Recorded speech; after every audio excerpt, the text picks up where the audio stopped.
The carriage stopped in front of Brookshire Manor on a Thursday morning, and Isabel Crowley did not look out the window. She already knew what was waiting for her. She had memorized every detail from her father's letters. 3 stories of dark limestone, iron gates, a garden that no one actually used, and she had decided somewhere between Philadelphia and Silverton Heights that looking too soon would cost her something she couldn't afford to lose. Composure, maybe, or the quiet, practiced stillness that had always been her only real armor. The door opened. A footman extended his hand.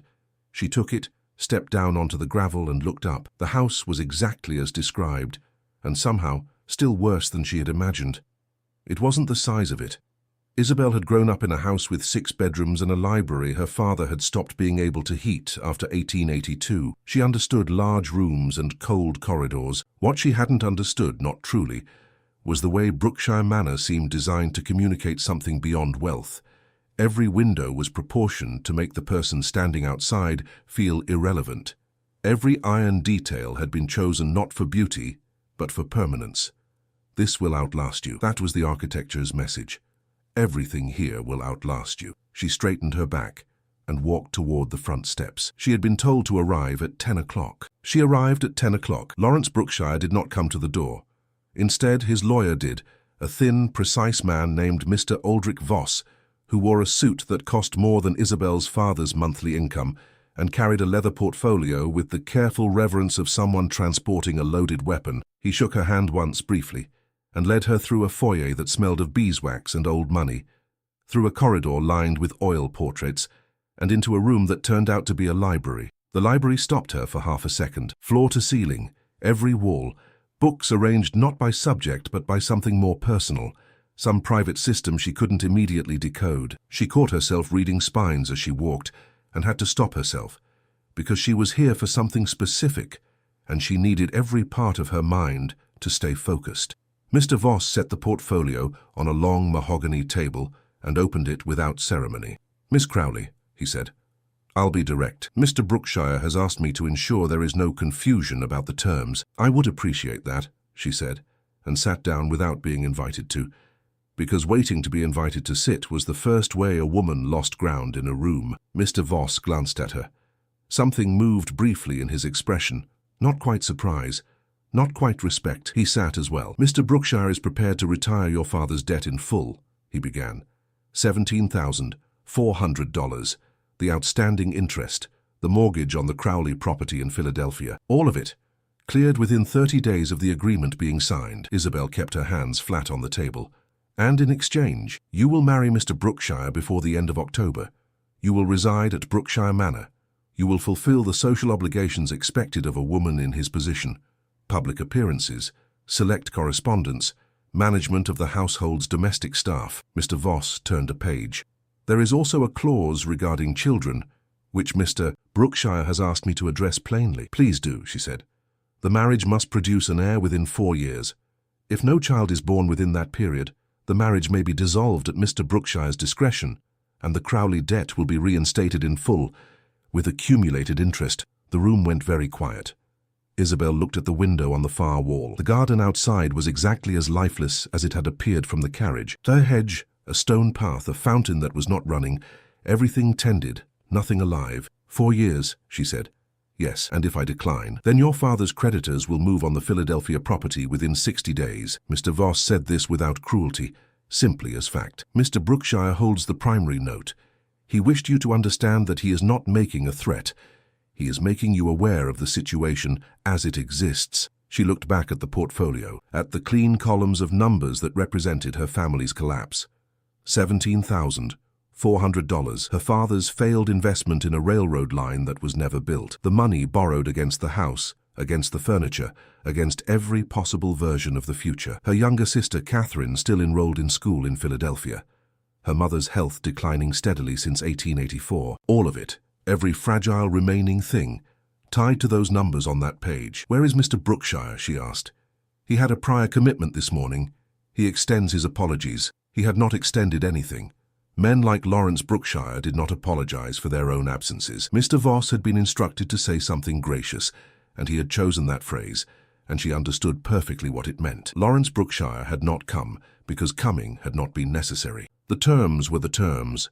Her presence here was the formality. She pulled the portfolio toward her and read the full document herself. Every clause, every footnote, every carefully worded condition. Mr. Voss waited. To his credit, he did not rush her. He sat with the stillness of a man who had learned that patience was its own kind of power. It took 20 minutes. Then she picked up the pen he had placed at the edge of the table, and she signed her name at the bottom of the page. Isabel Margaret Crowley. Neat, steady, not a single tremor in the letters. She set the pen down. When do I meet him? Dinner this evening, Mr. Voss said. 7 o'clock. The household will show you to your rooms. She nodded, stood, and walked back through the library toward the door. She paused at the threshold because something had caught her eye.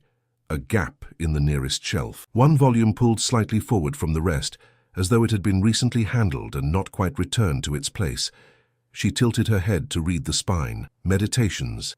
Marcus Aurelius. She filed that away and kept walking. She met him at dinner. He was already standing at the head of the table when she entered the dining room, and her first impression was not what she had spent 2 weeks imagining. She had constructed Lawrence Brookshire in her mind as something architectural, like his house, built to communicate scale and indifference. Instead, he was simply a man, tall, dark-haired, with a few threads of silver beginning at his temples, a face that had once been, she suspected, easier to read, and had since been carefully trained out of it. He looked at her when she entered. She looked at him. Neither of them smiled, because smiling would have been dishonest, and they both seemed to understand that without having to discuss it.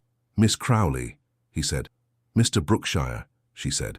He waited until she had reached her chair before he sat, a courtesy so automatic that she doubted he was even aware of it, a remnant of something earlier, a version of manners that had survived whatever else had been stripped away over the years. Dinner was served.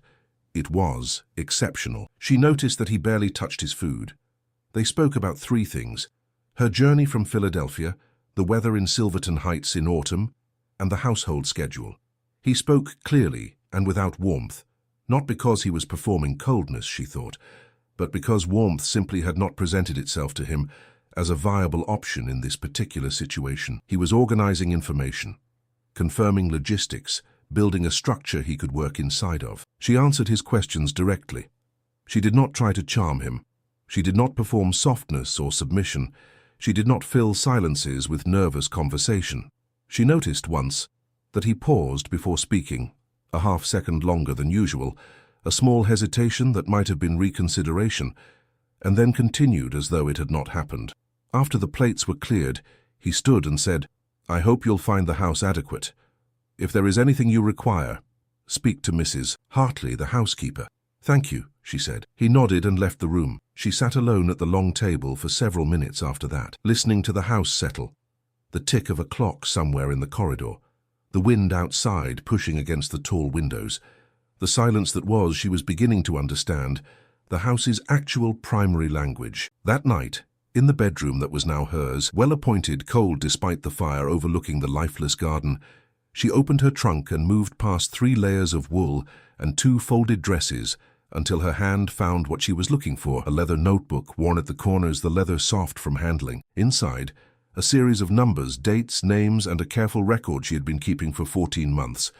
Since the night she had found her father's secondary correspondence hidden behind a panel in his study. Letters from a man whose name appeared nowhere in the debt documents Mr. Voss had shown her today. A name she had since researched quietly, carefully, over the course of more than a year. A name that would mean a very great deal to Lawrence Brookshire. She held the notebook for a moment without opening it. Then she placed it back at the bottom of the trunk, covered it carefully, and turned down the lamp. The room went dark. Outside, the garden was perfectly still. She had signed the contract. She had arrived. She had met the man she had agreed to marry. She had done all of that today, and she had done none of it blindly. That didn't mean she had told him everything. Not yet. October settled over Silverton Heights like a decision that had already been made. The wedding was small, 40 guests, chosen by Mr. Voss from a list that Lawrence had approved in the time it took most men to review a dinner menu. Isabel wore ivory, not white because she had chosen ivory deliberately, because she was not pretending this was something it wasn't. A pastor spoke words she had memorized in childhood and now listened to as though they were instructions for an unfamiliar piece of machinery, to have and to hold. From this day forward, Lawrence repeated his vows with the same voice he used at dinner, Clear, measured, transactional. She noticed his hands were completely still. No fidgeting with the ring, no rehearsed emotion, no performance of feeling he did not possess. He simply said the words and meant them in the only way he understood how to mean anything, as a binding commitment that he intended to honor. That, at least, she respected. When the pastor declared them married, Lawrence turned to her. For one moment, brief, unguarded, almost accidental, something passed across his face that she didn't have a name for yet. Not tenderness, not regret, something older and less defined than either. Then it was gone, and the guests were applauding, and she was Mrs. Isabel Brookshire. The weeks that followed were a study in choreography. Lawrence left the house each morning at 7:45. She knew because she heard his footsteps in the upper corridor, measured, unhurried, the same cadence every single day. He returned each evening at 6:30. Dinner was at 7. They sat across from each other at the long table and spoke for 20 minutes, sometimes 30, about the house, the staff, the social calendar that Mrs. Hartley managed with military precision. He was never unkind. That was the thing she had not anticipated, the thing she had not known how to prepare for. She had spent 2 weeks building herself up against cruelty, the particular, entitled coldness of a man who had purchased a wife and felt no obligation to pretend otherwise. Instead, he was careful, deliberately, consistently careful, as though she was something that could break, not through carelessness, but through the wrong kind of attention. He held doors. He never raised his voice inside the house. When she expressed an opinion about the renovation of the East Garden, tentatively at first, testing the ground beneath her words, he listened without interrupting, and then said simply, "I'll speak to the groundskeeper." The groundskeeper was spoken to. The plans were revised according to her suggestions. The fountain, which had been dry since she arrived, was turned back on. She heard it from her bedroom window 2 mornings later, and stood for a long moment, just listening to it run. She had been given full authority over the household's domestic operations, as specified in the contract. She took this seriously in a way that seemed to surprise the staff. She spent her first full week walking every room in the house, introducing herself to each member of the household, learning names and tenures and the invisible hierarchies that any large domestic operation contained beneath its surface. Mrs. Hartley, who had clearly expected either an imperious socialite or a trembling newcomer, seemed cautiously unsettled by what she actually received. A woman who asked practical questions, took brief notes, and remembered everything she was told. "You've managed a household before," Mrs. Hartley said one afternoon. It was not quite a question. "A smaller one," Isabel said. "But yes." She didn't say, "I managed it from the age of 19, after my mother became too ill to leave her room, and my father became increasingly unavailable to reality." She didn't say a great many things. What she did do was reorganize the household's weekly supply ordering, which had been running at unnecessary cost for at least 3 years. She did it quietly, without announcement, by simply drafting a revised schedule and presenting it to Mrs. Hartley as a suggestion. The housekeeper reviewed it, said nothing for a long moment, and then said, "I'll implement this on Monday." Isabel thanked her and moved on. Lawrence, she had begun to observe, had a relationship with Brookshire Manor that was unlike anything she had seen in a man of his position and generation. He knew where everything was, not because servants informed him, but because he had made it his deliberate business to know.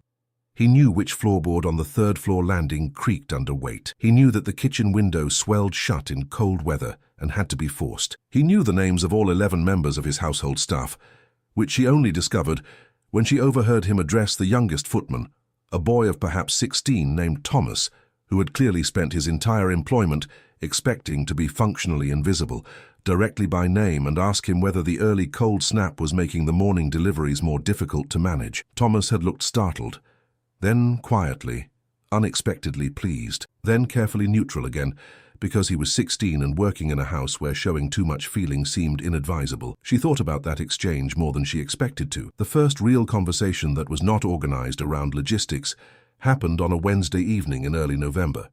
She had come to the library to find something to read. She had been working her way through the shelves methodically since her first day, partly from genuine interest, and partly because understanding what a man chose to read was one of the fastest reliable routes to understanding how he actually thought. She hadn't expected him to be there at that hour. He was sitting in the chair nearest the fire with Meditations open across his knee, and he looked up when she entered with an expression that briefly, just briefly, resembled a man who had been caught doing something private. "I'm sorry," she said. "I didn't realize you were in here.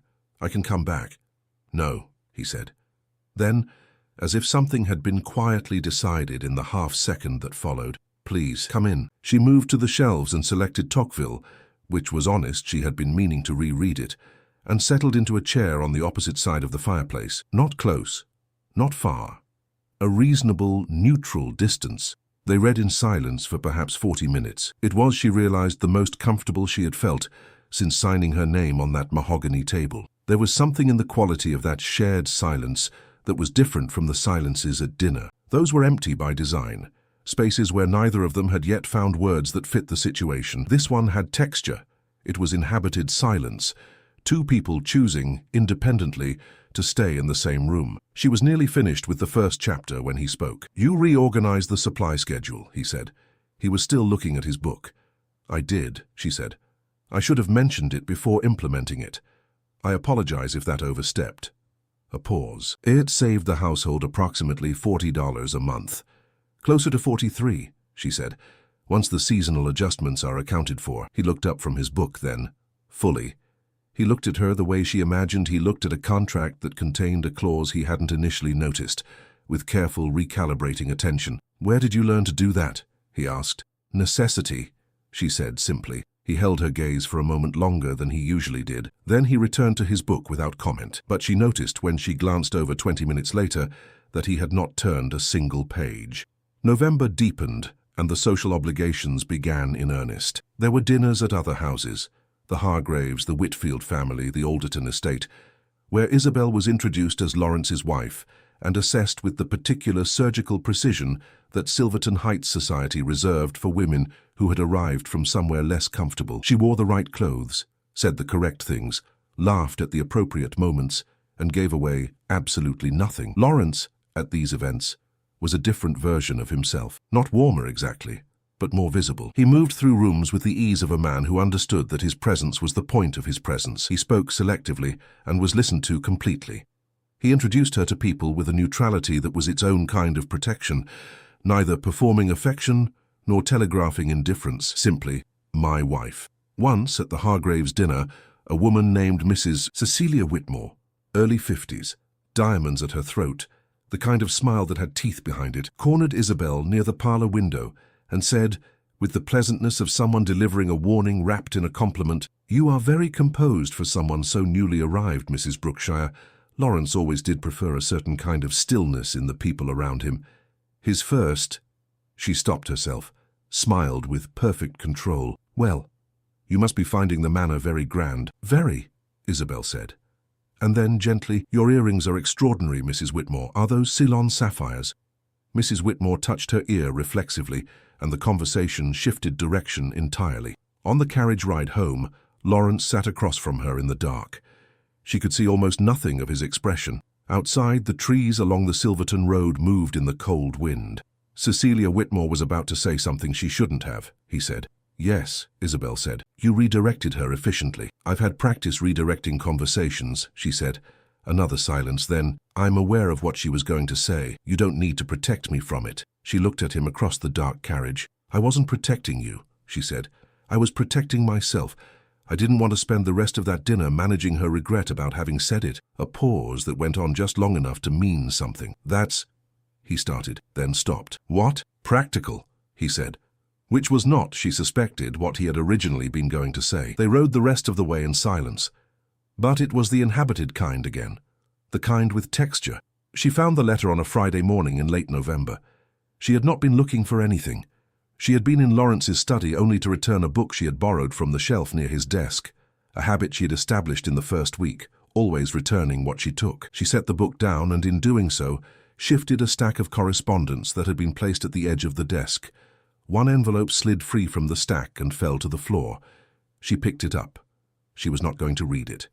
She placed it back on the desk, and as she did, she saw the name in the upper left corner of the envelope. Harlan Voss and Associates, Railroad Interests, Chicago. Not Mr. Aldrich Voss, a different Voss entirely. She set the envelope down carefully. Her hands were steady. Her breathing was steady, everything was steady. But her mind was moving very fast because Harlan Voss was not just a name. Harlan Voss was the name in her father's hidden correspondence, the name she had been researching quietly for 14 months, the name she had carried with her from Philadelphia, buried under 3 layers of wool at the bottom of a trunk, the name she had not yet decided what to do with. She straightened the stack of correspondence exactly as she had found it. She walked out of the study at a normal pace. She went upstairs to her room and sat on the edge of the bed and pressed both hands flat against her knees. Lawrence was involved with Harlan Voss. Whether he knew what Harlan Voss had done, whether he was a participant or simply an adjacent party, she did not yet know. But what she did know with complete and devastating clarity was this: the notebook at the bottom of her trunk was no longer simply a record, it was evidence, and she was living in the house of the man it might destroy. December arrived in Silverton Heights without ceremony. The first snow came on a Monday, quiet, unhurried, the kind that settled over everything before anyone noticed it had started. Isabel stood at her bedroom window that morning and watched it cover the garden. The fountain, still running, pushed a thin circle of dark water through the white. Everything else disappeared underneath it, slowly, without resistance. She had been Mrs. Isabel Brookshire for 6 weeks. She had been carrying the weight of what she knew for 14 months. The difference between those two facts was becoming harder to manage. She had not gone back to the study.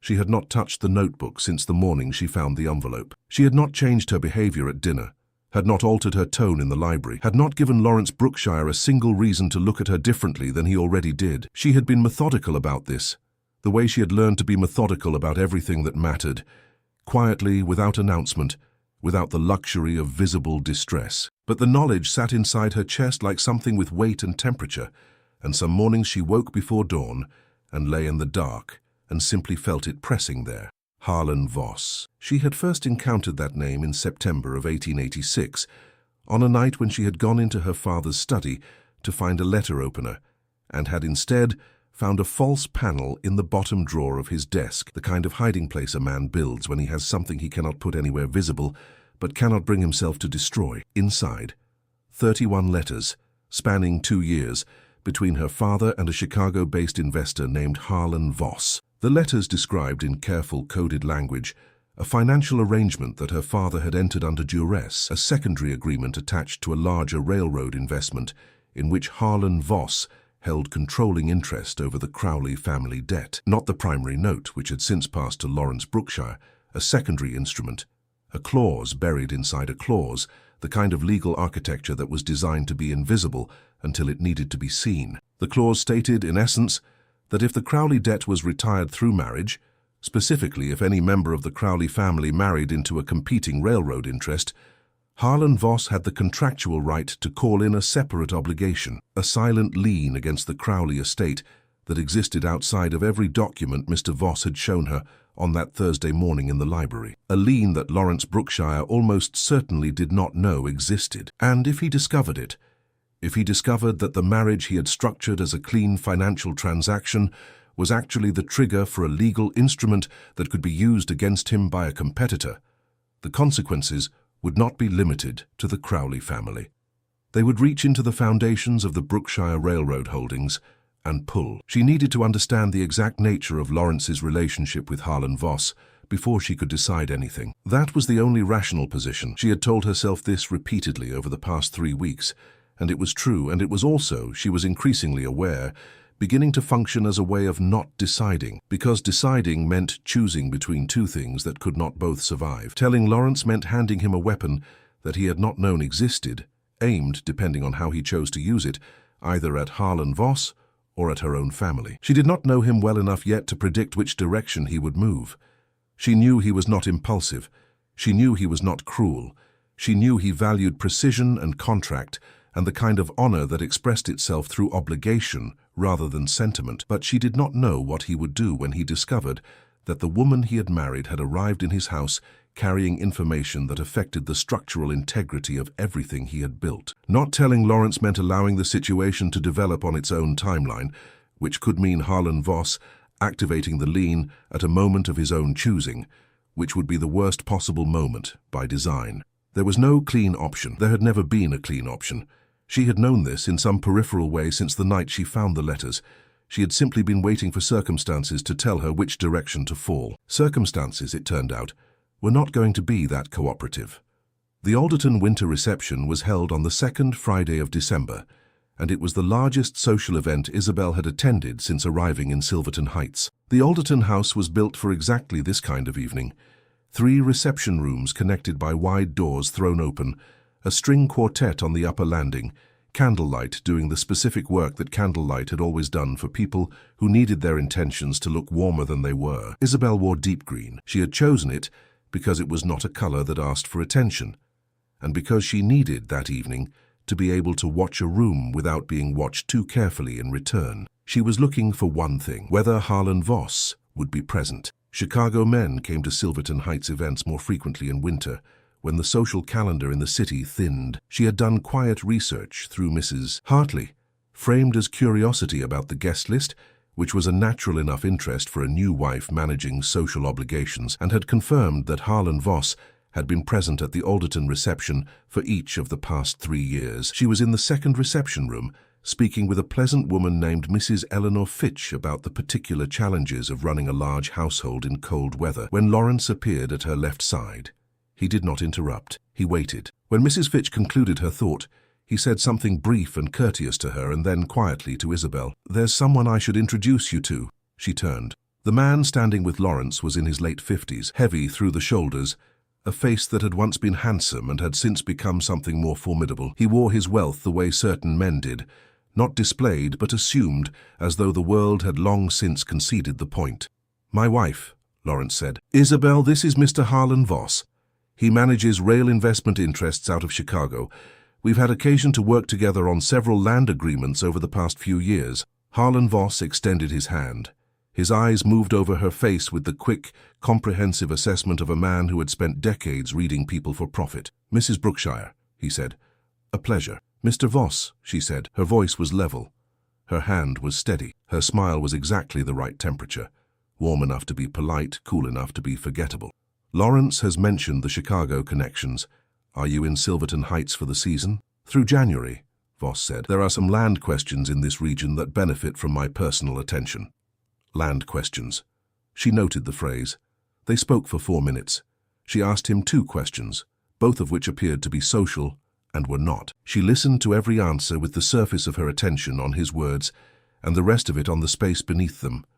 The pauses, the word choices, the way his eyes moved to Lawrence twice in ways that were too quick to be accidental. He knew about the marriage, of course he did.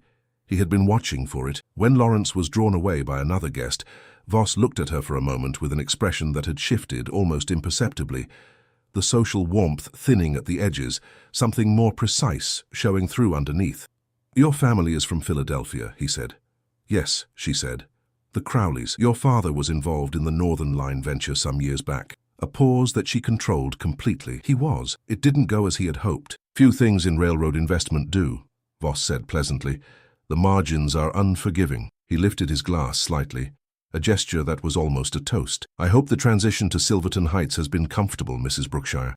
"Very comfortable," she said. "Thank you." He moved away. She watched him go. Her pulse was entirely steady.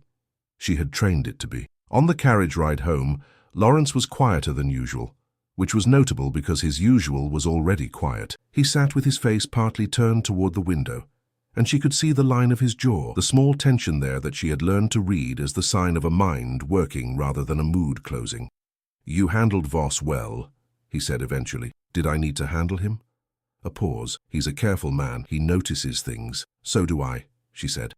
Lawrence turned from the window and looked at her directly. In the dark of the carriage, she could not read his expression fully, but she could see that he was doing the same thing she was, measuring, reassessing, recalibrating against new information. "He mentioned your father," Lawrence said. It was not quite a question. "He mentioned the Northern Line," she said, briefly.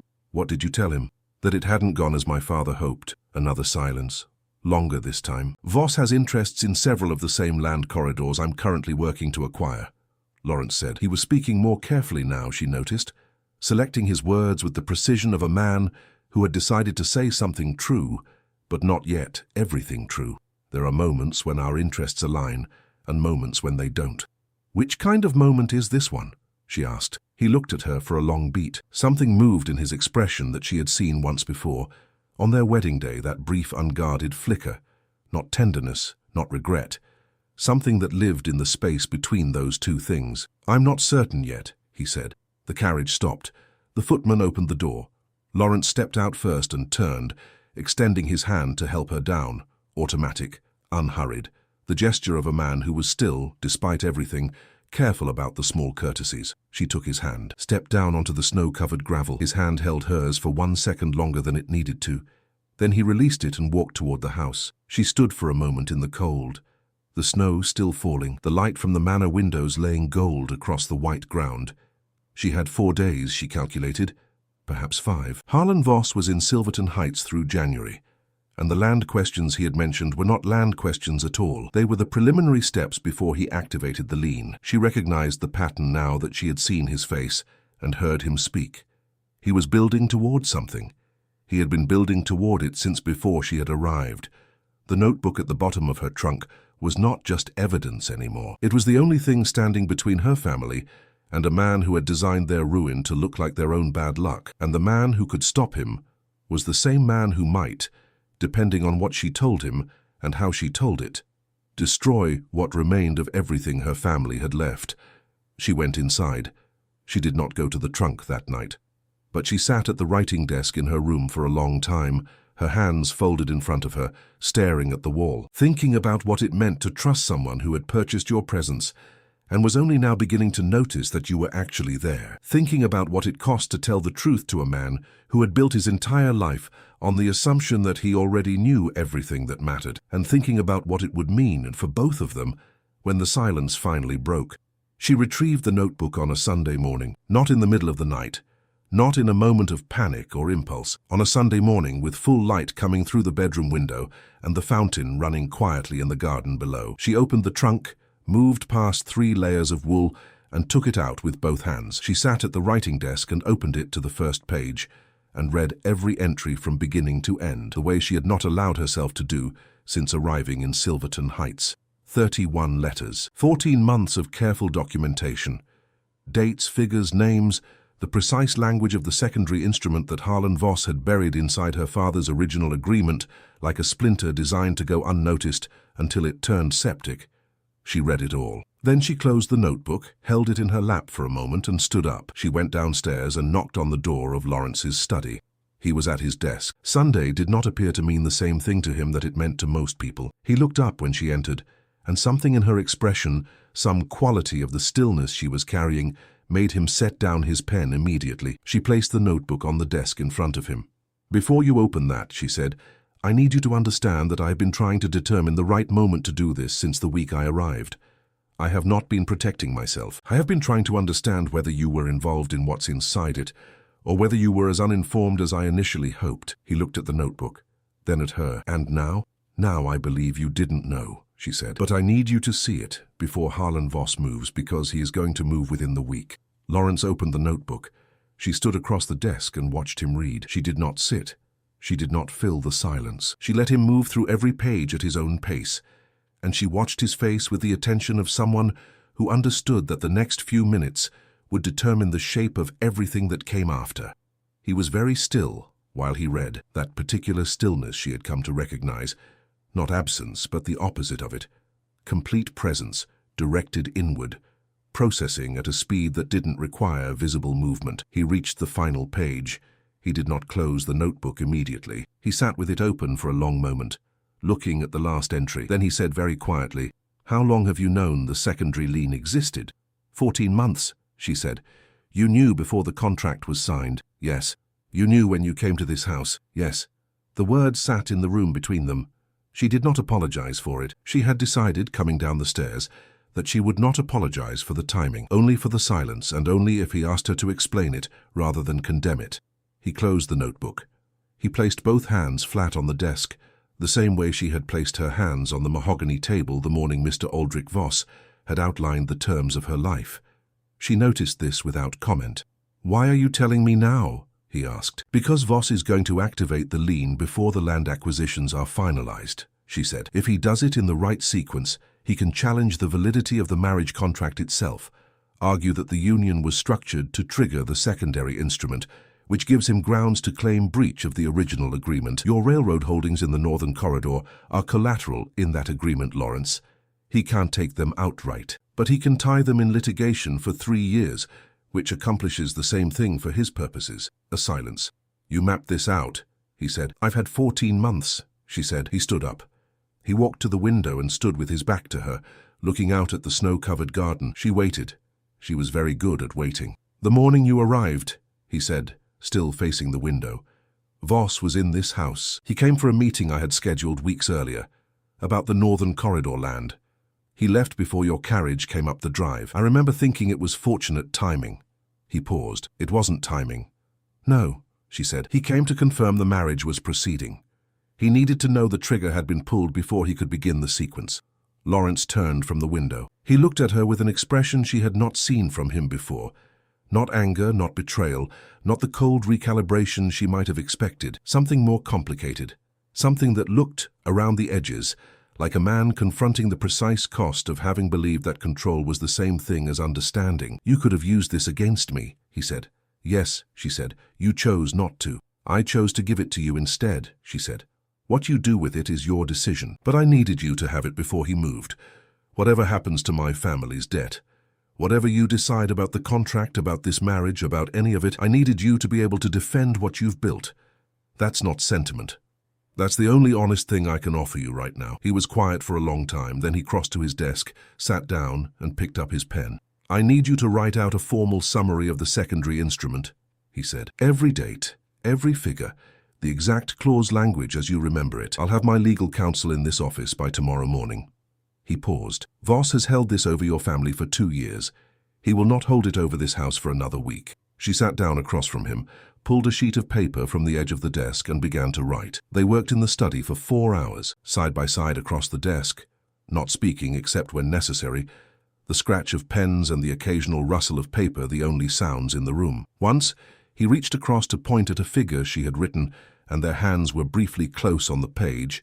Neither of them moved away and neither of them acknowledged it.